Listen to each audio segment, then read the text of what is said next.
नमस्कार। निर्वाचन विशेष कार्यक्रममा म अमरराज महर्कीको हार्दिक स्वागत छ। आज हामीले स्टुडियोमा निम्ति आएका छौँ विवेकशील साझा पार्टीको तर्फबाट व्यास नगरपालिकाको मेयर पदको उम्मेदवार रमेश प्रसाद आचार्य।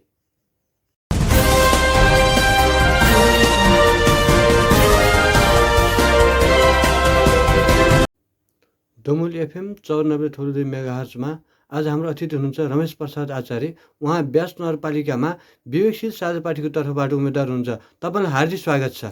धन्यवाद हजुर। दमौली एफएम परिवारलाई। रमेशजी, तपाईँको उम्मेदवारी चाहिँ किन हो व्यास नगरपालिकाको मेयरमा? समृद्ध व्यासनगरको आधार शिक्षा, स्वास्थ्य, कृषि र पूर्वाधार मेरो मुख्य चाहिँ नारा छ। हजुर। त्यही आधारमा चाहिँ मेरो चाहिँ उम्मेदवारी। तपाईँले यो भनिरहँदाखेरिमा हाम्रो कृषिमा त अहिले त परनिर्भरता बढेको छ। कुनै दिन भारतले नाकाबन्दी लगायो भने त हामी भोकभोकै मर्न पर्ने अवस्था छ। यसको लागि चाहिँ तपाईँको सोच चाहिँ कसरी अगाडि बढ्ने हो त? विशेष गरी कृषि उत्पादनलाई मैले विशेष जोड दिन लागिरहेको छु र हाम्रो व्यास नगरपालिकाका अधिकांश जग्गाहरू यति बेला बाँझो छन् र त्यो बाँझो जग्गालाई हामीले उत्पादन दिनका निम्ति कुनै पनि जग्गा बाँझो नराख्ने र बाँझो नराखिसके पछाडि त्यहाँका चाहिँ उब्जनी भइसकेपछि विशेष गरी कृषिमा आबद्ध हुनुभएका नागरिकहरूले कृषि व्यवसाय गर्नुहुन्छ र त्यो कुनै पनि जग्गा जमिन बाँझो रहन्न। बाँझो नराखिसके पछाडि विदेशबाट आउने कुरा नआए पनि त्यो यहाँ उत्पादित चिजले बजार लिन्छ, पहिलो कुरा। र अर्को कुरा के हो भने अहिले बजार नपाइरहेको अवस्था छ, उत्पादित वस्तुले बजार नपाइरहेको अवस्था छ र त्यो विदेशी चिजबिजले चाहिँ यहाँको बजार खाएको छ। त्यस कारणले मैले कृषिलाई सहकारी, प्रत्येक वडामा कृषि सहकारी, त्यसै गरी दुग्ध सहकारी बनाउने र कृषि सहकारी मार्फत ट्र्याक्टर अनुदान दिने, दुग्ध सहकारी मार्फत एनलाइजर र चिलिङ भ्याटमा अनुदान दिने र कृषि त्यहाँ उत्पादित वस्तुलाई सहकारी मार्फत बजारीकरण गर्ने मेरो उद्देश्य छ। खास गरी हाम्रो अवैज्ञानिक खेती प्रणालीले गर्दाखेरि लागत मूल्य पनि नउठ्ने अवस्था छ। जस्तै 20,000को धान लगाउने ठाउँमा हामीले 25,000को श्रम गर्नु पर्यो भने त फाइदा हुँदैन नि त। यसलाई कसरी चाहिँ आधुनिकीकरण गर्ने सोचाइ हो त तपाईँको? विशेष गरी यो चक्लाबन्दी अब यो सानसाना गरा भएको कारणले यसलाई ठुलो गरा बनाउने, ठुलो गरा बनाइसकेपछि ट्र्याक्टरबाट जोत्ने र आधुनिक चाहिँ कृषि उपकरणहरू चाहिँ लिएर आइसके पछाडि त्यो चिजबिजले चाहिँ सस्तो पर जान्छ र व्यक्तिगत यो मानिसहरू लगाउँदा श्रम बढी पर्ने भएको कारणले हामीले चाहिँ कृषि औजारहरू, आधुनिकीकरण कृषि उपकरणहरू चाहिँ त्यहाँ प्रयोग गर्नुपर्छ। त्यो ढङ्गले भयो भने अवश्य पनि लागत मूल्य कम हुन्छ। रमेशजी, तपाईँ देश खाएर शेष खाएको मान्छे हो, विदेशमा पनि पुग्नुभयो। त्यहाँका मान्छेले कसरी समृद्धि हासिल गरे जस्तो लाग्छ त्यहाँ हेर्ने क्रममा चाहिँ? विशेष गरी विदेशमा र नेपालमा म मलेसिया बसेँ 3 वर्ष र त्यहाँ र नेपालमा विश्लेषण गर्दा के छ भने यहाँ व्यक्तिगत जग्गा जमिन छ, त्यहाँ सरकारी जग्गा जमिन छ। त्यहाँ सरकारी जग्गा जमिन भएको कारणले विकास निर्माण सरकारले आफूले चाहे अनुसार गर्न सक्छ र त्यहाँ चाहिँ त्यहाँका चाहिँ धेरैको चाहिँ जग्गा जमिन आफ्नो छैन। त्यहाँ आदिवासीको हकमा चाहिँ केही जग्गा जमिन त्यहाँ सरकारकोले उनीहरूलाई दिएको छ भने अधिकांश चाहिँ जग्गा जमिन चाहिँ सरकारको नाममा छ। त्यो भएको कारणले त्यहाँ रोजगारीका लागि त्यहाँ ठुला ठुला उद्योग कल कारखानाहरू छन् र उद्योग कल कारखाना भएको कारणले त्यो देशमा त्यहाँकालाई चाहिँ रोजगारी प्राप्त हुनका लागि कुनै समस्या छैन र विदेशबाट पनि त्यहाँ गएका छन्। र त्यहाँ हाम्रो जस्तो देशमा हाम्रोमा चाहिँ के छ भने जग्गा जमिन प्रशस्त छ, यहाँ 6 महिना काम गरे पनि खान पुग्छ, तर विदेशमा काम नगरेको दिन भोकै बस्नुपर्ने पनि अवस्था आउन सक्छ। त्यसकारण नेपाल धेरै कुराको हिसाबले राम्रो छ। यहाँ व्यक्तिगत जग्गा जमिन छ र व्यक्तिगत घर छ। त्यहाँ व्यक्तिगत चाहिँ घर भए पनि विदेशमा लोनको रूपमा सबैले चाहिँ घर प्राप्त गर्न सक्छन्। अब जागिर छ र काम गर्न चाहनेलाई चाहिँ लोन सरकारले दिन्छ र त्यही लोन मार्फत चाहिँ त्यो देशमा त्यहाँका नागरिकहरू बसिरहेका हुन्छन् र जुन लोन तिर्न नसकेको दिन चाहिँ उनीहरू कमाइ गर्ने ठाउँ हुँदैन र काम नगरिकन खान पाउँदैन। तर हाम्रो नेपालमा चाहिँ जग्गा जमिन सबै व्यक्तिगत भएको कारणले, प्रशस्त भएको कारणले यहाँ कुनै पनि समस्या छैन। रमेश सर, मैले यो पनि भनिदिनु, हाम्रो खेतबारी चाहिँ बाँझो राख्ने अनि जाहिर पाएनौँ, काम पाएन भने विदेश जाने अलिक परिपाटी छ नि, यो किन कसरी भइरहेछ? विशेष गरी यहाँ कृषि पेसा अपनाउने युवाहरू, कृषकहरूले आफ्नो उत्पादित वस्तुको बजार मूल्य पाएका छैनन्। लागत मूल्य अनुसार वस्तु नपाइसके पछाडि अब त्यो घाटा हुन्छ। लागत मूल्य अनुसार चाहिँ नभइसके पछाडि घाटा हुन्छ र घाटा भइसकेपछि कसैले पनि घाटामा व्यवसाय गर्न चाहन्न र यहाँ घाटा भएको कारणले उहाँहरूको चाहिँ बजारीकरण नभएको कारणले र लागत मूल्य नपाएको कारणले चाहिँ अधिकांश युवाहरू आफ्नो व्यवसाय छोडेर चाहिँ विदेश जान विवश छन्। अब के गर्नुहुन्छ? तपाईँ मेयर हुनुभयो भने चाहिँ ती युवाहरूलाई यहीँ रोक्नको बाटो के हो त? कसरी अगाडि बढ्नुहुन्छ? विशेष गरी मैले प्रत्येक वडामा कृषि सहकारी बनाउँछु भनेर अघि भनिसकेँ, दुग्ध सहकारी बनाउँछु भनेर भनिसकेँ। त्यो भएको कारणले यहाँ प्रत्येक किसानहरूको लागत मूल्य कति हो, 1 लिटर दुधको लागत मूल्य कति हो? अहिले मानौ 65 रुपियाँ गाईको चाहिँ दुधको लागत मूल्य छ भने सरकारबाट जम्मा 56 रुपियाँ चाहिँ दिएको छ र त्यहाँ 9 रुपियाँ घाटा छ। त्यसै गरी भैँसीको दुधको लागत मूल्य 90 रुपियाँ छ र सरकारबाट चाहिँ त्यही 65 रुपियाँको हाराहारीमा छ। त्यो भएको कारणले अहिले सरकारको लागत मूल्य अब 90 रुपियाँ पर्ने, अनि चाहिँ यहाँ किसानले चाहिँ 65 रुपियाँ पाइसके पछाडि त कुनै पनि किसान अगाडि बढ्न सक्दैन। त्यस कारणले चाहिँ लागत मूल्य 65 हो भने किसानलाई नाफा राखेर कम्तीमा पनि 75 रुपियाँ र उतापट्टि कम्तीमा पनि 100 रुपियाँ भैँसीको मूल्य चाहिँ हुन जरुरी छ। त्यो भयो भने किसानले नै त्यति पाउनुपर्छ र क्वालिटी अनुसार बजारीकरण भयो भने र उहाँहरूको ग्यारेन्टी र त्यो दुध उत्पादित भएको दुध ग्यारेन्टी भयो भने जसै पनि जुनसुकै युवाले पनि किसान कृषि पेसा अगाल्न सक्नुहुन्छ। किनभने उहाँले अहिले 2टा गाई पाल्नु भएको थियो भने 5वटा 10वटा 20वटा गाई पाल्न सक्नुहुन्छ। भैँसी पनि त्यसरी नै हो र जति धेरै भोल्युममा गयो त्यही अनुसार नाफा पनि चाहिँ बढ्दै जान्छ र थोरै हुँदाखेरि चाहिँ घाटा हुन्छ। त्यस कारणले मैले उहाँहरूको पहिलो कुरा लागत मूल्य तोक्ने र उहाँहरूलाई चाहिँ यहीँ टिकाउने वातावरण मेरो प्राथमिकता। रमेश सर, तपाईँले यसो भनिरहँदाखेरि मलाई यो पनि भन्न मन लाग्यो कि हामीले धेरै उत्पादन गऱ्यौँ भने बजार पाएनौँ भने के गर्ने त?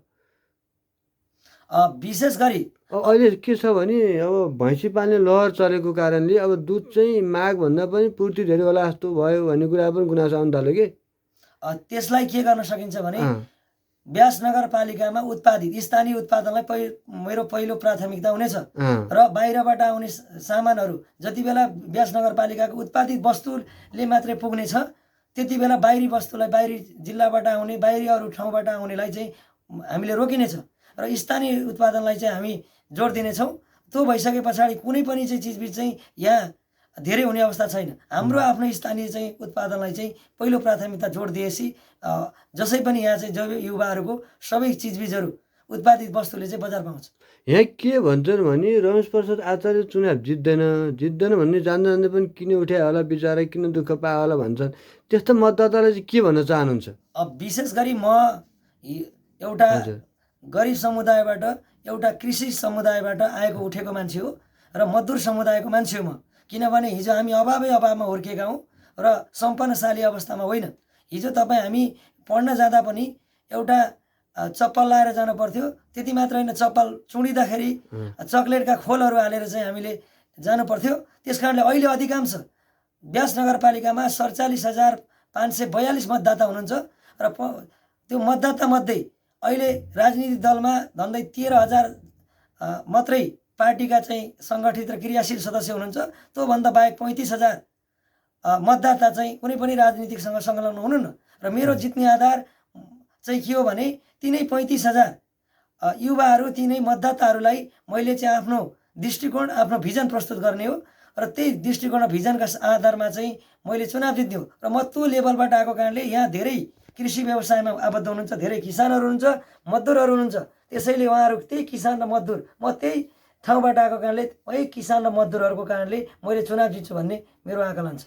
रमेश सर, तपाईँले यो भनिरहँदाखेरिमा तनहुँमा अस्ति भर्खर मात्रै पनि हामीले 30औं स्थापना दिवस मनायो व्यास नगरपालिकाको। अहिलेसम्म व्यास नगरपालिकाको मेयरमा काङ्ग्रेसले नै जितेको छ। अहिले एउटा वडामा 4 नम्बर बाहेक एउटा वडा बाहेक सबै काङ्ग्रेसको सेट नै आएको। यो फलामको चिउरो चपासर होइन र? अब तपाईँलाई भनौँ विगत 46 सालदेखि अहिलेको 79 साल आइपुग्दासम्म झन्डै 32-33 वर्ष बितेको छ। बौद्ध लागेको 32-33 वर्ष बितेको छ। यो बिचमा काङ्ग्रेसले पटक पटक बहुमत ल्याएको छ, एमाले ठुलो पार्टी बनेको छ, माओवादी पनि ठुलो पार्टी बनेको छ र उहाँहरूलाई धेरैचोटि सरकार चलाउने चाहिँ अवसर प्राप्त भएको छ र उहाँहरूले सरकार चलाउँदाखेरि जनताको भावना अनुसार चलाउन नसकेको कारणले अहिले अधिकांश हिजो काङ्ग्रेसलाई मतदाताहरू अधिकांश मतदाताहरू अहिले पछुताउनु भएको छ। किनभने हामीले हिजो मत हाल्यौँ, जित्यौँ, तर हाम्रो अनुसार काम भएन। पटक पटक व्यवस्था परिवर्तन भए तर हाम्रो जनताको अवस्था परिवर्तन भएन। त्यसकारण हामी यति बेला जसले सही दृष्टिकोण अगाडि बढाउन सक्छ त्यस्ता व्यक्तिलाई चाहिँ हामी अगाडि ल्याउँछौँ भन्ने आम जनसमुदायको आम जनमानसमा चाहिँ त्यो कुरा रहेको छ। त्यस कारणले अहिले फरक छ। हिजो काङ्ग्रेस, एमाले र माओवादी मात्रै थिए, यो दुईटा जुनलाई हाले पनि हुन्छ भन्ने जस्तो थियो। र अहिले वैकल्पिक राजनीतिक पार्टीहरूले स्थान लिइसकेको छ र अहिले नयाँपन खोजेका छन्। र त्यस कारणले चाहिँ हामीले चुनाव जित्न सकिन्छ, सधैँ एउटाको मात्रै हुन्छ भन्ने कुरा होइन। तपाईँले देख्नु भएको छ, भारतमा पनि देख्नु भएको छ, त्यहाँ अरविन्द केजरीवालले अब त्यहाँ नयाँ दिल्लीमा सरकार बनाएर देखाए। त्यहाँका चाहिँ भारतीय काङ्ग्रेस र भारतीय जनता पार्टीलाई चाहिँ त्यहाँ सरकार बनाएर उनीहरूको सरकार ढलाएर देखाए। र अहिले केही समय अगाडि पन्जाबमा समेत चुनाव भयो र त्यहाँको चाहिँ मुख्यमन्त्री अरविन्द केजरीवालको पार्टी ले चाहिँ जितेको अवस्था छ। त्यस कारणले चाहिँ कुरा के हो भने यो संसारकै नियम हो, नयाँ मतदाताहरूले नयाँ खोजिरहेको हुन्छ, नयाँपन खोजिरहेको हुन्छ। त्यस कारणले कसैले पनि चाहिँ या हाम्रो हिजोको गढ हो, हामीले जित्छौँ भन्ने आधार छैन। किनभने उहाँहरूको पार्टीको क्रियाशील सदस्य भनेको 5-7 हजार मात्रै हो। त्यस कारणले काङ्ग्रेसले 5-7 हजार कार्यकर्ताले मात्रै भोट हालेर चुनाव जितिँदैन। यहाँ धेरै सङ्ख्या झन्डै 47,542 मतदाता भएको कारणले ती मतदाताहरू विशेष गरी अहिलेका नयाँ मतदातासहित थपिने भएको कारणले त्यही चाहिँ मतदाताहरूले अहिले आफ्नो मन परिवर्तन गर्नुहुन्छ, मत परिवर्तन गर्नुहुन्छ। त्यही आधारमा चाहिँ हामी अगाडि आउन सक्छौँ। रमेशजी, तपाईँको विश्लेषण गर्दाखेरिमा यहाँको काम जुन भयो, काङ्ग्रेसको नेतृत्वमा भयो, यो नगरपालिकामा विकास गतिविधिहरू, यसलाई कसरी विश्लेषण गर्नुभएको छ? तपाईँको मूल्याङ्कन के छ? विकास यो नियमित चलिरहने एउटा प्रक्रिया हो। यो जो भएको भए पनि अलिक अगाडि बढिरहन्थ्यो। र कुरा के हो भने 5 वर्षमा कति हुनुपर्ने थियो, कति गर्नु भएन भन्ने कुरा त यहाँ देखिसकेको छ। तपाईँले धेरै टाढा जानु परेन। त्यही व्यासनगरको अफिसबाट, कार्यालयबाट पृथ्वी हाइवेमा, तपाईँ पृथ्वी हाइवेको त्यो सडकमा आउँदै गर्दा त्यो नालीहरू अहिले पनि दुर्गन्धित छन्, अहिले पनि फोहोर अवस्थामा छ। त्यस कारणले पहिलो कुरा त के भने सहरलाई स्वच्छ र सफा बनाउने काम व्यासनगरपालिकाबाट भएको छैन। र यहाँ अधिकांश तारहरू झुन्डिएका छन्, एउटा गाडीमा ठोकिने अवस्थामा चाहिँ तारहरू छन्। त्यस कारण त्यसलाई व्यवस्थित बनाउने काम पनि भएको छैन। धेरै ठाउँमा सडक बाटोहरू भत्किएका छन्, बिग्रेका छन्, खाल्टाखुल्टी भएका छन्, त्यसलाई बनाउने काम भएको छैन। अर्को कुरा कृषि उत्पादनलाई बजारीकरण दिने काम भएको छैन। कृषिलाई अगाडि बढाउनुको सट्टा एउटा किसानले ल्याइरहेको चाहिँ चिज, बिक्री गर्नका लागि ल्याएको चिज सडकमा फाल्ने काम भएको छ। त्यस कारणले एउटा लखड्ने काम भएको छ। पेटीमा, सडक पेटीमा एउटा चाहिँ बसिरहेका, एउटा चाहिँ कुनै चौतारीमा बसेर तरकारी बेच्न लागिरहेका किसानहरूको, मजदुरहरूको चाहिँ काम उहाँहरूले चाहिँ यो लखड्ने काम भएको छ। त्यस कारणले उहाँहरूले किसान मजदुरहरूको पक्षमा कुनै काम गर्नुभएको छैन। देखाउनका निम्ति एउटा चाहिँ देखाउनु भएको छ, तर डाँडै डाँडामा भ्यू टावर बनाउनु पर्ने आवश्यक छैन। नेपाल चाहिँ डाँडै डाँडाको आफै पनि भ्यू टावर हो। त्यस्तो ठाउँमा लगेर चाहिँ उहाँहरूले पैसा खर्च गर्नुभएको छ। यहाँ सस्तै शिक्षामा उहाँहरूले निःशुल्क गर्न सकिन्थ्यो, त्यहाँ केही पनि गर्नुभएको छैन। र उहाँहरूले के गर्नुभएको छ भने नगर परिषदमा एउटा जाँड पार्टीमा उहाँहरूले पैसा सक्नु भएको छ। जाँड पार्टी एउटा रमाइलो मनाउनु भएको छ। त्यस कारणले त्यस्तो ठाउँमा चाहिँ उहाँहरूले गर्नुभएको छ। तर जसरी युवाहरूलाई यही नेपालमा चाहिँ रोकेर चाहिँ रोजगारी दिनु पर्थ्यो, त्यसरी चाहिँ गर्न नसकेको कारणले उहाँहरूले चाहिँ चाहे अनुसारको चाहिँ विकास निर्माण गर्न सक्नु भएको छैन। रमेश सर, तपाईँले यसरी भनिरहँदाखेरिमा तपाईँ मेयर भएको भए चाहिँ के गरिसक्नुहुन्थ्यो यति बेलासम्म 5 वर्षको अवधिमा? ल भन्नुहोस् त। मैले मेयर भएको भए सबैभन्दा पहिला कृषि पेसामा आबद्ध भएका किसानहरूको लाई एउटा उचित बजारीकरण गरिदिने र उहाँहरूलाई चाहिँ एउटा वातावरण बनाएर चाहिँ मैले सबैभन्दा पहिला आफ्नो एउटा चाहिँ आम्दानीको स्रोत, वर्षको कम्तीमा 3-4 लाख रुपियाँ आम्दानीको स्रोत एउटा किसान युवाहरूलाई चाहिँ मैले चाहिँ उहाँहरूलाई उपलब्ध गराइन सक्थेँ। किनभने त्यो व्यवसाय उहाँहरूको चाहिँ उत्पादित वस्तुलाई बजारीकरण गरिदिइसके पछाडि, त्यसलाई लागत मूल्य तोकिदिइसके पछाडि उहाँहरूलाई उत्साहका साथ उहाँहरू चाहिँ अगाडि बढ्न सक्नुहुन्थ्यो। अनि त्यसपछि उहाँहरूले चाहिँ लिएर आएर चाहिँ त्यो बजारीकरण गरिदिइसके पछाडि सबैलाई आम्दानीको स्रोत बन्थ्यो। आम्दानीको स्रोत बनिसके पछाडि उहाँहरूलाई चाहिँ अगाडि बढाउन सजिलो हुन्थ्यो। अर्को कुरा के हो भने यसलाई हामीले एउटा व्यास नगरपालिकाबाट कृषिलाई अनुसन्धानको रूपमा अगाडि बढाउन सकिन्थ्यो जस्तो मैले चाहेको भए के हुन्थ्यो भने झन्डै 200 रोपनी जग्गामा मैले यहाँ व्यास नगरपालिकामा कृषि र चाहिँ पशु शाखा छ, त्यसको समन्वयमा लगभग 200 रोपनी जग्गामा तरकारी खेती, धान खेती, त्यस पछाडि चाहिँ छाडा छोडिएका वस्तुहरूलाई त्यहाँ राखेर त्यहाँ चाहिँ कृषिको समन्वयमा चाहिँ हामीले सबै कर्मचारीहरूलाई निःशुल्क तरकारी र चामल र उहाँहरूको चाहिँ कुनै पनि किन नपर्ने अवस्था मैले सिर्जना गर्थेँ। पहिलो कुरा कर्मचारीको हकमा। अरूको हकमा यहाँका युवाहरूलाई चाहिँ तालिम दिने र अनि रोजगारी तालिम दिइसकेपछि कुन कुन विषयमा चाहिँ तालिम दिने हो, त्यो तालिम दिइसकेपछि उहाँहरूलाई सम्बन्धित विषयमा चाहिँ रोजगारी दिने। त्यसै गरी अब तल्लो लेभलमा नउठेकाहरूलाई चाहिँ मानिसहरूको लागि पनि तालिम दिने र उहाँहरूलाई चाहिँ त्यो दिइसके पछाडि त्यहीबाट उहाँहरूलाई अगाडि चाहिँ आर्थिक समृद्धितिर चाहिँ लैजाने काम मबाट गर्थेँ मैले। त्यसपछि अहिले अधिकांश चाहिँ सडकहरू अब नबनिरहेका अवस्थामा अहिले कृषि उत्पादित बस्ने एउटा किसानको चाहिँ राम्रो खालको चाहिँ बाटोघाटो राम्रो चाहिँ बनाएर उहाँहरूको कृषि फर्मसम्म पुग्ने बाटो चाहिँ मैले बनाएर उहाँहरूलाई चाहिँ बजारीकरणका लागि सहज बनाइदिन्थेँ र लागत मूल्य अनुसार चाहिँ मैले कृषि अनुदान दिन्थेँ। त्यसै गरी पर्यटकीय स्थान त्यसरी नै चाहिँ मैले पर्यटकहरू भित्राउनका लागि गुरुङ, मगर, नेवार, दराई, बोटे, दुरा जनजातिहरू जुन चाहिँ आदिवासी जनजातिहरू हुनुहुन्छ ती जनजातिहरूको चाहिँ होमस्टे बनाएर मैले चाहिँ उहाँहरूका निम्ति अब एउटा पर्यटकीय आउनका निम्ति पर्यटक आएर आन्तरिक र बाह्य पर्यटकलाई चाहिँ यही बसौँ बनाउनका निम्ति म लागिसक्थेँ। र अर्को कुरा व्यास नगरपालिकालाई मैले फुलै फुलको सहर बनाएर यहाँ सुगन्धित व्यास नगरपालिका बनाउन चाहन्थेँ र यहाँका व्यासका चाहिँ बजार एरियाका दमौलीका बजारका चाहिँ बजार एरियालाई चाहिँ मैले सुगन्धित एउटा चाहिँ सहरको बनाएर आन्तरिक र बाह्य पर्यटकलाई मैले भित्राउने काम गर्थेँ। अर्को शिक्षा र स्वास्थ्यलाई चाहिँ मैले निःशुल्क शिक्षा र स्वास्थ्य निःशुल्क बनाएर यो सबैको चाहिँ मौलिक अधिकार हो। शिक्षा अहिले पढ्न चाहिरहेका बालबालिकाहरूको चाहिँ शिक्षा निःशुल्क र स्वास्थ्य पनि निःशुल्क। त्यति मात्र होइन, अब वृद्ध अपाङ्गहरूलाई चाहिँ मैले घरमै गएर अब स्वास्थ्य परीक्षण उनीहरूलाई घरमै गएर चाहिँ भत्ता वितरण गर्ने काम मबाट मैले गर्थेँ। मैले त्यो 5 वर्ष चाहिँ पाएको भए। त्यसै गरी वडामा एम्बुलेन्स सेवा, वडामा हामीले एम्बुलेन्स सेवा, वडामा चाहिँ कृषि सहकारी, अब दुग्ध सहकारी, अब मासुको सहकारी, अनेक चाहिँ सहकारीहरू चाहिँ हामीले चाहिँ वडामा लैजान्थ्यौँ र त्यति भइसके पछाडि वडामा गइसके पछाडि त्यहाँका उत्पादित वस्तुहरूलाई वडा मार्फत चाहिँ हामीले बजारीकरण गर्थ्यौँ। र त्यसै गरी अरू शिक्षालाई एउटा राम्रो विद्यालयहरू राम्रो चाहिँ शिक्षाको चाहिँ हामीले चाहिँ स्तर बढाउँथ्यौँ र अधिकांश विद्यालयहरू क्याम्पसहरूमा चाहिँ हामीले जग्गा जमिन पनि अलिकति बढाएर त्यसलाई त्यहाँ होस्टेल, खेलकुद मैदान लगायतका चाहिँ हामीले चाहिँ जग्गा जमिन सहित बढाएर चाहिँ त्यसलाई अगाडि लैजाने काम मबाट हुन्थ्यो।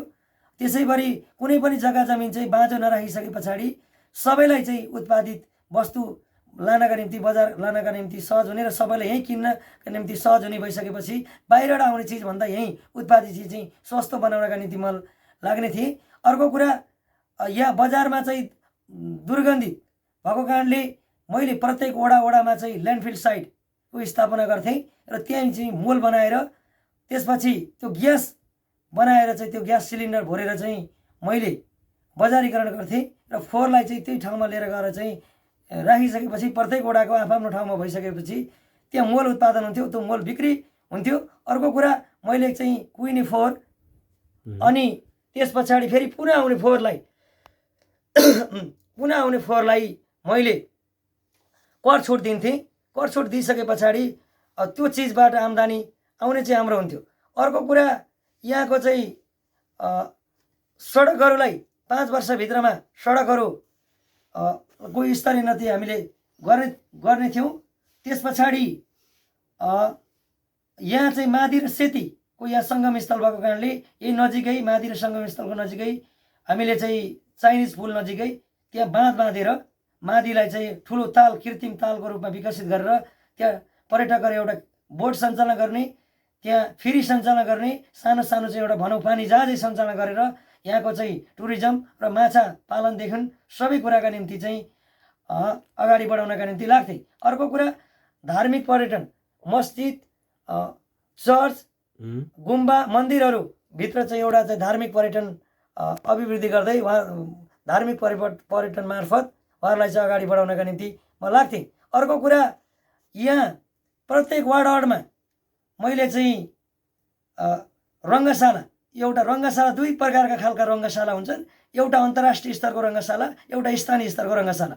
मैले चाहिँ दमौलीको आसपासमा नजिकै पाटन, जहाँ चाहिँ मादी र सेतीको सङ्गम स्थल नजिकै छ, त्यहाँ ठुलो जग्गा पनि छ। त्यहाँ मैले ठुलो स्टेडियम, अन्तर्राष्ट्रिय स्तरको स्टेडियम बनाएर त्यहाँ चाहिँ 10,000 दर्शकले चाहिँ हेर्न मिल्ने गरी त्यहाँको चाहिँ एउटा ठुलो रङ्गशाला चाहिँ म अन्तर्राष्ट्रिय स्तरको रङ्गशाला त्यहाँ पहिला बनाउने थिएँ। त्यस पछाडि प्रत्येक वार्डहरूमा स्थानीय स्तरका चाहिँ रङ्गशाला बनाएर त्यसलाई अगाडि बढाउने थिएँ र दमौलीलाई चाहिँ खेलकुदको सहर बनाउने थिएँ। किनभने आज प्रत्येक स्कुलहरू तपाईँको जग्गा जमिन नभएको कारणले, त्यो स्कुलहरूमा अहिले जग्गा जमिन नभएको कारणले त्यहाँ खेलकुदका कार्यक्रमहरू हुन सकेका छैनन्। हुन नसकेका कारण त्यहाँका युवा विद्यार्थीहरूले खेलकुद कार्यक्रमहरू अगाडि बढाउन सकेका छैनन्। त्यस कारण मेरो चाहिँ कुरा के हो भने त्यहाँ सबै स्कुलहरू, अधिकांश स्कुलहरू चाहिँ भएको र त्यहाँका विद्यार्थीहरू खेल्ने ठाउँ नभएको कारणले सबैलाई सेन्टर पर्ने ठाउँमा खेलकुद मैदानसहित रङ्गशाला चाहिँ निर्माण गरियो भने सबैलाई चाहिँ एउटा खेलाडी चाहिँ बनाउन सकिन्छ। र मैले चाहेको कुरा के हो भने व्यास नगरपालिका खेलकुदको सहर बनाउन खोजेको। किन त्यसरी हो भने खेलकुदको सहर बनाउँदै गर्दा आज काठमाडौँ, पोखरादेखि ठुला सहरहरूमा आज जग्गा जमिन नपाएको अवस्था छ, नभएको अवस्था छ। र त्यो जग्गा जमिन नभएको कारणले आज हाम्रो चाहिँ व्यास नगरपालिकाको एउटा वडाभन्दा बाहेक अधिकांश वडामा चाहिँ पर्याप्त जग्गा जमिन अहिले पनि छ।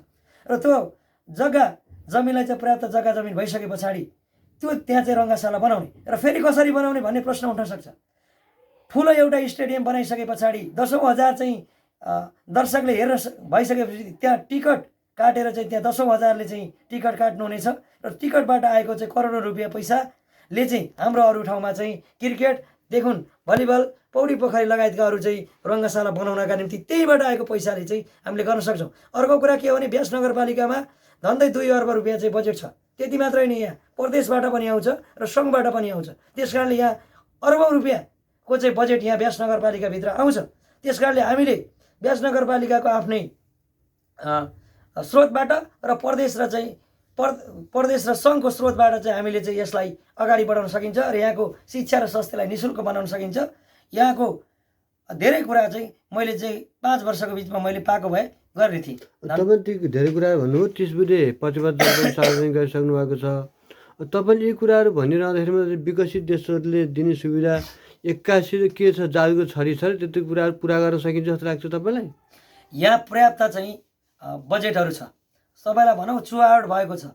यहाँ धेरैले चाहिँ केले कर छल्नु पनि भएको छ। म के गर्न चाहन्छु भने व्यास नगरपालिका साँच्चैको समृद्ध व्यास नगरपालिका बनाउनुपर्छ, सबैको चाहिँ व्यास नगरपालिका बनाउनुपर्छ भनेर मैले एउटा अभियान थाल्दै गर्दा यहाँ कर छल्नेहरूले पनि कर तिर्नुहुनेछ। किन तिर्नुहुनेछ भने साँच्चै व्यास नगरपालिकाको मेयरले साँच्चै यो चाहिँ व्यास नगरपालिका राम्रो व्यास नगरपालिका बनाउन लाग्नु भएको रहेछ, हाम्रा लागि चाहिँ व्यास नगरपालिका बनाउन लाग्नु भएको रहेछ भन्ने हुन्छ र त्यहाँबाट चाहिँ करहरू पनि सङ्कलन हुन्छ र सबैले चाहिँ कर चाहिँ तिर्नका निम्ति धेरै आफूले कर चाहिँ मैले व्यास नगरपालिकामा कर तिर्नुपर्छ, बुझाउनुपर्छ भनेर चाहिँ उहाँहरू आउने वातावरण चाहिँ मैले सिर्जना गर्नेछु र त्यही नै रकमबाट, त्यही नै पैसाबाट चाहिँ व्यास नगरको विकास गर्नेछु।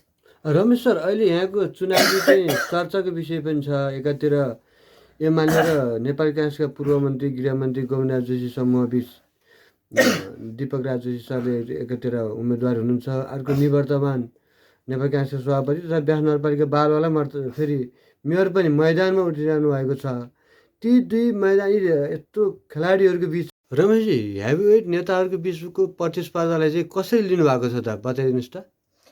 अब कसलाई हेभीवेट भन्ने, अब यो विगत केही वर्षदेखि तपाईँलाई भनौँ 62-63 सालको लोकतन्त्रमा आन्दोलन हुँदै गर्दा म चाहिँ प्रहरीबाट गिरफ्तार परेर पटक पटक लाठीचार्ज खाइरहँदा केही साथीहरू विदेशमा हुनुहुन्थ्यो र केही साथीहरू चाहिँ पढाउँदै हुनुहुन्थ्यो।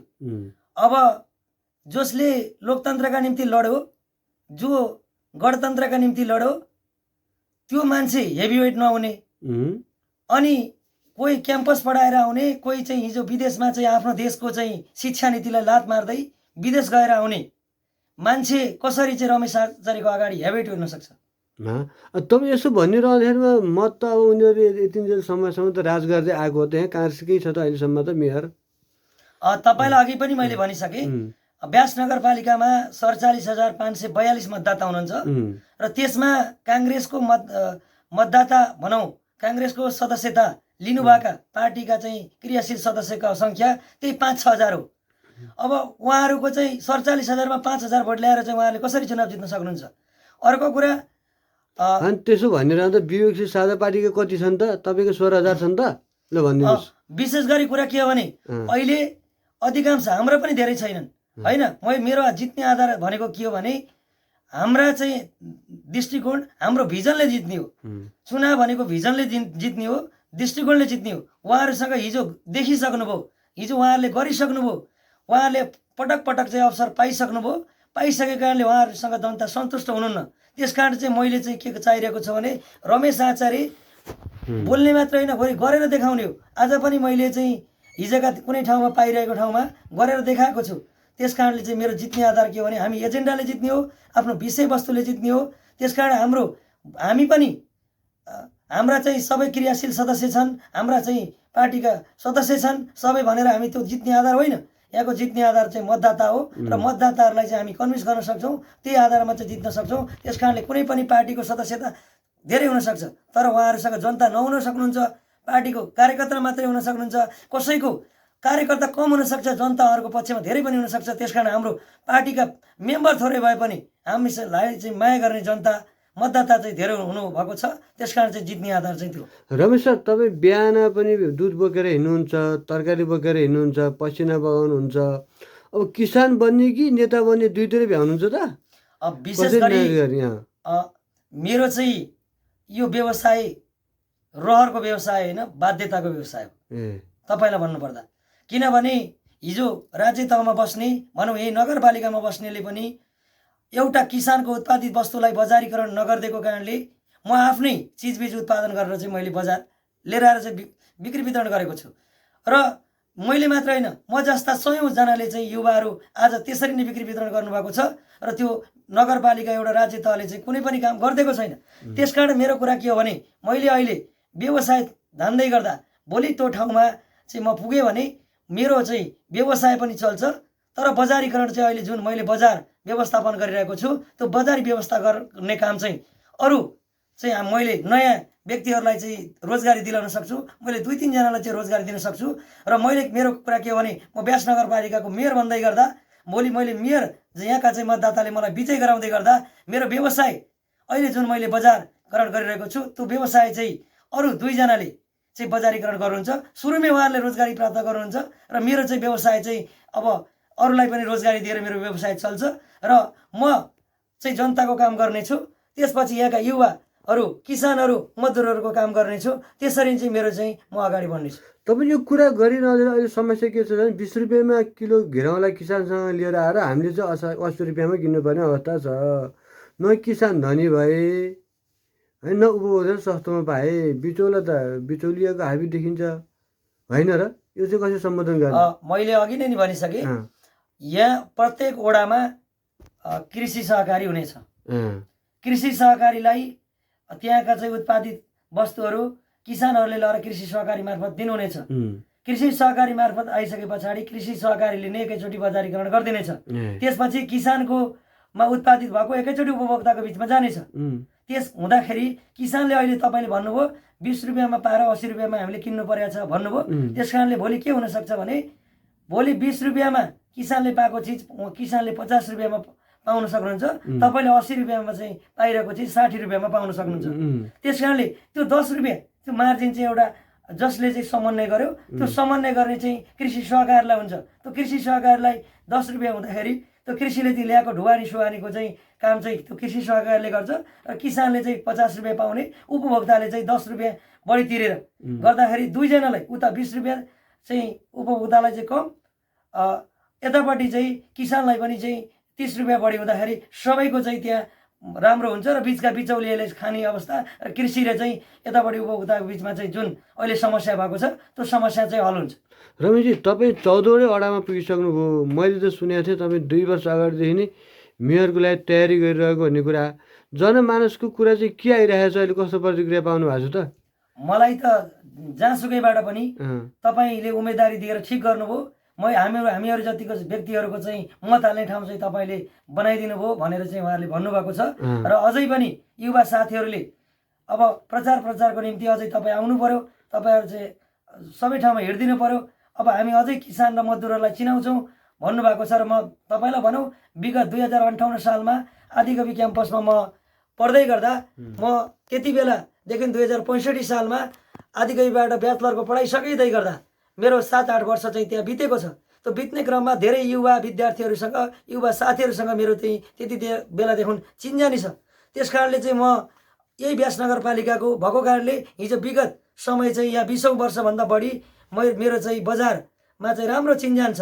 त्यस कारण हिजो विद्यार्थी साथीहरू, अर्को कुरा हिजो मैले सङ्गठन गर्दै गर्दा म विद्यार्थी सङ्गठनबाट राजनीति गर्दै आएको कारणले मैले हिजो विद्यार्थी सङ्गठनमा चाहिँ काम गर्दै गर्दा धेरै साथीहरूलाई सङ्गठित गरेको छु, धेरै साथीहरूलाई चाहिँ त्यहाँ आबद्ध गरेको छु। त्यस कारणले चाहिँ मेरो जित्ने आधार उहाँहरू हो र मेरो चाहिँ आफ्नो स्पष्ट दृष्टिकोण हो। एउटा तपाईँ यसो भनिरहँदा क्याम्पसमा पढिरहेको कुरा गरेर त्यति बेला क्याम्पस प्रमुख त बैकुण्ठ नेउपा हुनुहुन्छ। गुरुसँगको लडाइँलाई चाहिँ कसरी मान्नु भएको छ त? संजोग भनौँ कि के भनौँ अहिले? मैले उहाँलाई धेरै नै सम्मान गर्छु, उहाँ गुरु हो। अँ, र कुरा के हो भने कहिले कहिले अब गुरुलाई पनि हामीले सम्मान गऱ्यौँ। पहिलोचोटि उहाँ मेयर भइसक्नु भएको छ र मेयर भइसकेको कारणले उहाँले राम्रो डेलिभरी दिन सक्नु भएन। त्यस कारणले चाहिँ के हो भने कहिले कहिले गुरुका चाहिँ राम्रा चेलाहरू उत्पादन हुन्छन्।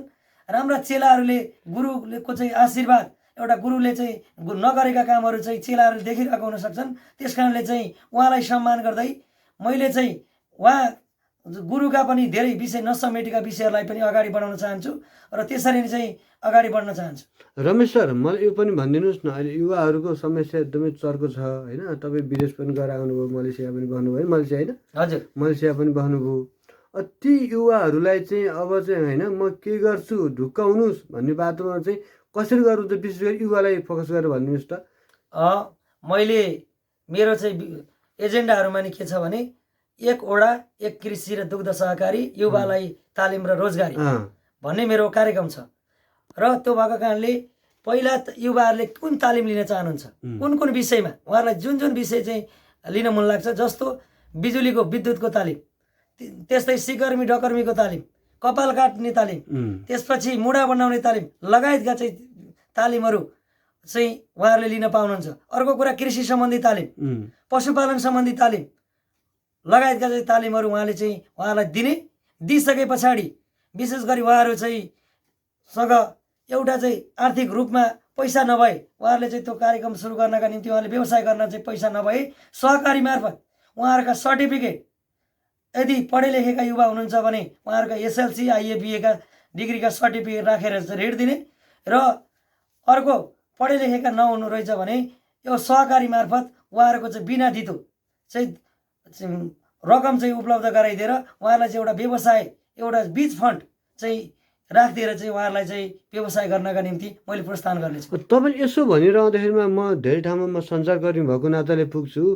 वास्तविक किसानले न त अनुदान पाउँछ, न सलियो दरको ब्याज पाउँछ। हामी त झोले किसान बन्न सकिएन, वास्तविक किसानले राहत भएन, केही पनि भएन भन्ने कुराहरू गुनासो आउँछ। र तपाईँले बुझ्नु पनि भएको छ होला, अनुदान लिएको 2 वर्षपछि नै फारम बन्द गरेर ढोका लाएर हिँडेका अथवा बेचेका पनि त छन् नि। त्यतितिर के हुन्छ होला बताइदिनुहोस् त। त्यो केहीको चाहिँ अनुदान खानका निम्ति भनेर चाहिँ कृषि व्यवसाय सुरु गरेका हुन्छन्। अब त्यो हकमा चाहिँ उहाँहरूले चाहिँ कृषि खाने र पहुँच पुऱ्याएर चाहिँ अनुदान लिने चाहिँ त्यो खालको चाहिँ हिजोमा धेरै थियो र अहिले आइसके पछाडि चाहिँ यो अलिकति टाइट भएको अवस्था छ। किनभने यहाँ चाहिँ कृषि शाखाबाट, कृषि ज्ञान केन्द्रबाट, पशु शाखाबाट चाहिँ त्यहाँ निरीक्षण हुने काम अहिले पछिल्लो अवस्थामा आइसके पछाडि अलि बढी भएको छ। बढी भइसके पछाडि उहाँहरूले चाहिँ त्यो व्यवसायलाई निरीक्षण गर्नुहुन्छ। निरीक्षण गरेपछि उहाँले पाल्नु भएको छ कि छैन, पाल्नुहुन्छ कि पाल्नुहुन्न, त्यो सबै कुरा गर्नुहुन्छ। त्यो भइसके पछाडि त्यो समस्या हल होला। अर्को कुरा, अनुदान लिए पनि उहाँहरूले उचित बजारीकरण नपाएको कारणले उहाँहरूसँग लगानी गर्ने पैसा नपाएको कारणले बन्द भएको पनि हुनसक्छ। सबै चाहिँ त्यो खालको चाहिँ एउटा अनुदान खाने र हिँड्ने मात्रै पनि हुनुहुन्न। केहीले अनुदान खाएर पनि गर्न चाहेर पनि गर्न नसकेको अवस्था हुनसक्छ। अघि नै मैले भने 90 रुपियाँ चाहिँ लिटर लागत मूल्यको भैँसीको दुध छ र डेरीमा लायौँ भने 65-70 पर्छ। त्यस कारणले गाईको मूल्य 65 रुपियाँ छ, डेरीमा लाँदा 56 पर्छ। अब त्यहाँ लागत मूल्य नै चाहिँ नपाएपछि त्यो किसानले कसरी गर्न सक्छ? त्यस कारण चाहिँ मेरो कुरा के हो भने उत्पादनमा आधारित कति लिटर दुध उत्पादन गर्छ त्यो आधारमा चाहिँ उसलाई अबको अनुदान दिने हो। कसरी कतिबाट भैँसी पालेको छ गाई पालेको छ होइन, जति लिटर दुध उत्पादन गरेको छ त्यो आधारमा चाहिँ गरिदिइसके पछाडि के हुन्छ, उहाँले महिनामा चाहिँ कति लिटर दुध चाहिँ बिक्री गर्नुभएको छ। त्यसका लागि अर्को कुरा, सबैको ठाउँमा दुग्ध संस्था छैन, दुग्ध डेरीहरू छैन। त्यस कारणले नभइसके पछाडि टोलबाट सिफारिस लिएर साँच्चै त्यसले चाहिँ गाई पालेको छ कि छैन, भैँसी पालेको छ कि छैन, त्यो टोलकालाई त अधिकांश टोल समितिलाई थाहा हुन्छ। टोल समितिले चाहिँ सिफारिस गरेर अब चाहिँ पालेको छ भने पालेको छ, कति उत्पादन हुन्छ उहाँले चाहिँ मुचुल्का गरिदिने। मुचुल्का गरिदिइसके पछाडि भोलि केही भयो भने टोल समिति पर्ने भनेर चाहिँ एउटा चाहिँ राखिदिइसके पछाडि तपाईँको चाहिँ त्यहाँ अनुदान खाने र हिँड्ने पनि नहुन सक्छ। किनभने टोलबाट सिफारिस नभइकन त्यसले पालेको हो कि होइन, होइन गरेको छ कि छैन सबै टोलभित्र थाहा हुन्छ। टोल समितिले चाहिँ सिफारिस गरेर चाहिँ दिइसके पछाडि यस्ता समस्याहरू हल हुन्छन्। त्यस कारणले चाहिँ त्यो समस्यालाई चाहिँ समाधान गर्न सकिन्छ। रमेशजी, हामी कार्यक्रमको करिब अन्त्यतिर चाहिँ सवाल जवाफ गरेर आउँदाखेरिमा किसानलाई पेन्सन भन्ने कुराहरू धेरै आए, तर यो टेन्सनै भइरहेको कि हो, राजनीतिक दलले कहिले पनि कार्यान्वयन आएन कि हो? अब यो धेरै वर्ष कृषि गर्नेहरूलाई यो पेन्सनको व्यवस्था दिनुपर्छ भनेर चाहिँ सरकारबाट आएको छ। र कुरा के हो भने यहाँ कृषि र कृषक कस्तालाई भन्ने नै समस्या छ। यहाँ एउटा घिरमला लाउनेलाई नि किसान, 1 रोपनीमा लाउनेलाई पनि किसान, 100 रोपनीमा लाउनेलाई नि किसान। र किसानको यहाँ चाहिँ वर्गीकरण भएको छैन। पहिलो कुरा किसानको चाहिँ सही वर्गीकरण हुनु पर्यो। मेरो भनाइ के हो भने कम्तीमा पनि 50% भन्दा बढी कृषिबाट आधारित मान्छे छ भने त्यो किसान हो, र ऊ 100% कृषिबाट आश्रित छ भने त्यो 100% नै किसान हो। त्यस कारणले उसले बाहिरबाट अरू चिजबाट आउने आम्दानी भन्दा कृषि पेसाबाट जो चाहिँ व्यक्तिहरू चाहिँ कृषि पेसा गरिरहेका छन् त्यसबाट आउनेहरूलाई चाहिँ हामीले किसान भन्छौँ। त्यस कारणले दुईटा घिरम लाउने किसान हुन सक्दैन, किनभने उसको आम्दानी ऊ मास्टर हुनसक्छ, अर्को ठाउँमा कर्मचारी हुनसक्छ। ऊ चाहिँ उसको चाहिँ घर परिवार चाहिँ अन्तबाट आएको पैसाले चलेको छ। त्यस कारण मेरो आधार के हो भने 50% कृषि व्यवसायमा आश्रित भएका मान्छेहरूलाई चाहिँ पेन्सनको व्यवस्था गर्नुपर्छ। र त्यो हामीले चाहिँ पेन्सनको व्यवस्था गर्नका निम्ति हामी लाग्नेछौँ। किनभने उसले चाहिँ धेरै चाहिँ कृषि व्यवसाय गर्नु पर्यो। कृषि व्यवसाय नगर्ने पेन्सन मात्रै खाने कुरा चाहिँ हुन सक्दैन। त्यसैले चाहिँ कृषि व्यवसायबाट चाहिँ धेरै आम्दानी चाहिँ उसको परिवार चाहिँ कृषि व्यवसायबाट धानेकाहरूलाई चाहिँ हामीले पेन्सनको व्यवस्था गर्नुपर्छ। र त्यो नगरपालिकामा भोलि त्यो ठाउँमा पुगिसके पछाडि त्यसलाई कार्यान्वयनतिर लानका निम्ति म लाग्नेछु। रमेश सर, हामी कार्यक्रमको करिब अन्त्यतिर नै आइसकेका छौँ। यो निर्वाचन महासङ्ग्राममा गइरहँदाखेरिमा विवेकशील साझा पार्टी अबको हैसियत चाहिँ कस्तो हुन्छ भन्ने देख्नु भएको छ समग्र देशभरिको चाहिँ? अब देशभरि अब विवेकशील साझाको पछिमा त एउटा लहर आउँछ। किन अन्त पहिलाको भन्दा धेरै भोटहरू अहिले जहाँसुकै प्रचार हुन्छ र मैले त्यो देखिरहेको छु। अलिकति हाम्रो चाहिँ सङ्ख्या पनि बढ्छ, धेरै ठाउँमा जान्छौँ र हामीले सबै ठाउँमा जित्न नसकौँला तैपनि हाम्रो प्रचार व्यापक हुन्छ। र अर्को कुरा के हो भने विवेकशील साझाको देशैभरिमध्ये व्यास नगरपालिका पनि अहिले अत्यन्तै राम्रो भएर अगाडि बढेको छ। त्यस कारणले चाहिँ व्यास नगरपालिकामा हामी चुनाव जित्छौँ भन्ने हाम्रो आँकडा छ। र देशभरि अरू साथीहरू कसरी लागिरहनु भएको छ, जसरी उहाँहरूको चाहिँ होमवर्क, जसरी उहाँ गृह कार्यलाई चाहिँ अलिकति व्यस्तता अलिकति राम्रोसँग चाहिँ अगाडि बढ्नुभयो भने अरू ठाउँमा पनि हामी जित्न सक्छौँ। र अरू ठाउँमा चाहिँ भन्दा पनि म विशेष गरी व्यास नगरपालिका अहिले केन्द्रित भएको कारणले अन्त के गरिरहनु भएको छ भन्ने कुरा अलिकति मलाई धेरै कुरा थाहा छैन, किन देशभरिको सबै कुरा थाहा नभएको कारणले अब त्यो बारेमा पनि मैले धेरै जानकारी लिनु छ अरू ठाउँमा के भइरहेको छ भन्ने कुरा। र व्यास नगरपालिकालाई नै विशेष गरी मैले जोड दिएको कारणले व्यास नगरपालिकामा हामीले विवेकशील साझाबाट पार्टीलाई जिताउने र यहाँ मेयर उपमेयर जित्ने चाहिँ हाम्रो चाहिँ ध्यान हामी लागिरहेका छौँ। र यहाँको चाहिँ जनताको बिचमा चाहिँ हामी जानेछौँ, उहाँहरूलाई हाम्रा चाहिँ एजेन्डाहरू, हाम्रा चाहिँ भिजनहरू प्रस्तुत गर्नेछौँ। त्यसरी नै चाहिँ हामी व्यास नगरपालिकालाई चाहिँ राम्रो ढङ्गले चाहिँ विवेकशील साझा बनाउनेछौँ। अन्त्यमा के भन्न चाहनुहुन्छ तपाईँ?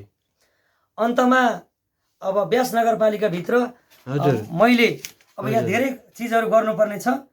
अब घर घरमा निःशुल्क खानेपानी, अव्यवस्थित सुकुम्बासीलाई व्यवस्थित घर, लाल पूर्जा दिलाउनका निम्ति मेरो चाहिँ महत्त्वपूर्ण भूमिका हुनेछ। त्यस्तै गरी लिफ्ट खानेपानी योजनाको विद्युत महसुलमा चाहिँ अनुदान दिने काम चाहिँ मबाट हुनेछ। त्यसै गरी समृद्ध व्यासनगर स्वच्छ सफा फुलै फुलको सहर, एक ल्यान्डफिल साइट बनाउनका निम्ति मेरो महत्त्वपूर्ण चाहिँ भूमिका हुनेछ। त्यसै गरी नगरपालिकामा मेडिकल, इन्जिनियरिङ, पशु तथा कृषि, नर्सिङ क्याम्पसहरूको स्थापना गर्नका निम्ति म लाग्नेछु। पशु प्राविधिक, कृषि प्राविधिकहरूको पर्याप्त दरबन्दी कायम गर्नका साथै कृषि तथा पशु अनुसन्धान केन्द्र चाहिँ मैले स्थापना गर्नका निम्ति लाग्नेछु। त्यसै गरी मठ, मन्दिर, चर्च, गुम्बा, मस्जिद मार्फत स्थानीय धार्मिक पर्यटनमा वृद्धि गराउनका निम्ति लाग्नेछु। त्यसै गरी स्थानीय कृषि उत्पादनलाई उचित मूल्य बजारीकरण, कृषि फार्मलाई विद्युतमा अनुदान दिलाउन तथा अव्यवस्थित बिचौलिया प्रथाको अन्त्य गर्नका निम्ति मेरो भूमिका हुनेछ। नगरपालिकाभित्र नागरिकको लगानी हुने गरी सहज सेवा, सरल सेवा सुविधा प्रवाह गर्ने र अत्याधुनिक उच्च स्तरीय प्रविधियुक्त अस्पताल स्थापना गर्ने मेरो चाहिँ हुनेछ। त्यसै गरी टेलिफोन, विद्युत, केबल, इन्टरनेटका अव्यवस्थित तारहरूलाई जमिन मुनिबाट व्यवस्थापन गर्ने काम मबाट हुनेछ। गुरुङ, मगर, दुरा, तामाङ, बोटे, दराई, कुमाल, नेवार, चेपाङ, भुजेल समुदायमा होमस्टे सञ्चालन गर्ने काम हुनेछ। त्यसै गरी उद्योगिक व्यवसायीसँग हातेमालो गर्दै नगरपालिकाभित्रै उद्योग कल कारखाना स्थापना गरेर वैदेशिक रोजगारीमा जान चाहने र विदेशबाट फर्केका युवाहरूलाई चाहिँ रोजगारी दिलाउने काम हुनेछ। नगरपालिकालाई प्रविधियुक्त बनाई चुस्त दुरुस्त एवं झन्झटमुक्त सेवा दिन प्रदान गराउने काम मबाट हुनेछ। बालबालिका, बाल शिक्षक, विद्यालय सहयोगी, सरसफाइ कर्मचारीहरूको चाहिँ तलब वृद्धि गराउनका निम्ति मेरो महत्त्वपूर्ण भूमिका हुनेछ। त्यस्तै गरी टोलको आफ्नै भवन, सामुदायिक भवन र रेडक्रसका उपशाखा भवनहरू निर्माण गराउने काम मबाट हुनेछ। अधिकांश सडक कालोपत्री गरी सडकको चाहिँ लागत कट्टा गर्ने र गर्नका साथै जमिनको धितो मूल्याङ्कन वृद्धि गरी बैंक तथा वित्तीय संस्थाबाट ऋण कर्जा प्राप्त गर्न सहज तुल्याउने काम मबाट हुनेछ। त्यसै गरी कृषियोग्य जमिनमा पर्याप्त सिँचाइ सुविधा पुर्याई खोला नदी नालामा हुने बाढी पहिरोको नियन्त्रण गर्ने काम मबाट हुनेछ। निजी विद्यालयका शिक्षकहरूको तलब सुविधा सरकारी मापदण्ड अनुसार पुर्याउने काम मबाट हुनेछ। त्यस्तै गरी सामुदायिक विद्यालयमा अनिवार्य अतिरिक्त कक्षाका सञ्चालन गर्ने र सो बापत शिक्षकको तलब तथा भत्तामा वृद्धि गराउने काम मबाट हुनेछ। फुटपाथ व्यवसायीलाई सहकारी मार्फत व्यवस्थित स्थानान्तरण गरिनेछ। त्यसै गरी उद्योग व्यवसायको स्थानीय उत्पादनलाई पहिलो प्राथमिकता दिई प्रबन्धन गर्ने काम हुनेछ। पर्यटन व्यवसायलाई व्यवस्थित गराई व्यवस्थित स्थलहरूको पूर्वाधार तयार गराउने काम मबाट हुनेछ। मुस्लिम क्रिस्चियन समुदायको समाधि स्थलको पहिचान गरी हस्तान्तरण गर्ने काम हुनेछ। त्यस्तै गरी मुस्लिमहरूको चाहिँ मद्रासामा शिक्षक दरबन्दी कायम गरिकन चाहिँ त्यहाँ मद्रासा सञ्चालन गराउने मबाट मैले चाहिँ काम गराउने छु र व्यास नगरपालिकालाई सुशासनयुक्त, भ्रष्टाचार मुक्त व्यास नगरपालिका तुल्याउनका निम्ति मेरो चाहिँ सबैभन्दा ठुलो काम हुनेछ। एक वडा, एक एम्बुलेन्स सेवा र सुत्केरीको उपचार खर्च मिना गर्ने काम मबाट गराउने छु। त्यसै गरी शिक्षा स्वास्थ्य निःशुल्क, एक वडा, एक रङ्गशाला निर्माण गर्ने काम मबाट हुनेछ।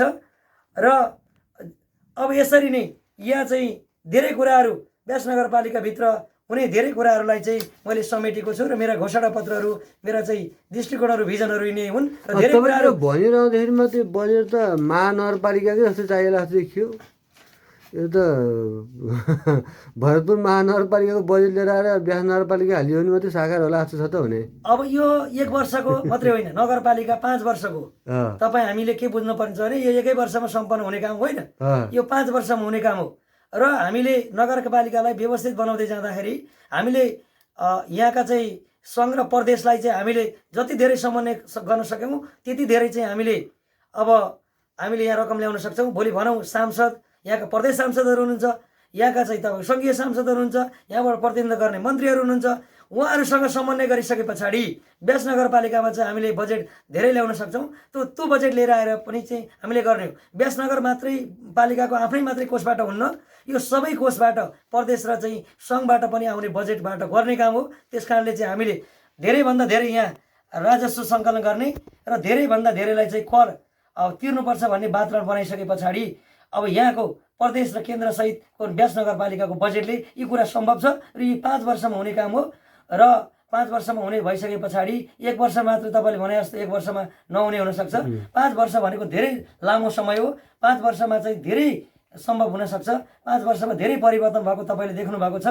त्यसैले चाहिँ यी सबै कुराहरू गर्नलाई चाहिँ पुरै अभाव मैले देख्दिनँ, किनभने दृढ इच्छा शक्ति हुनु पर्यो। त्यो दृढ इच्छा शक्ति चाहिँ ममा छ, मैले चाहिँ त्यो गर्न सक्छु भन्ने मसँग खुबी छ।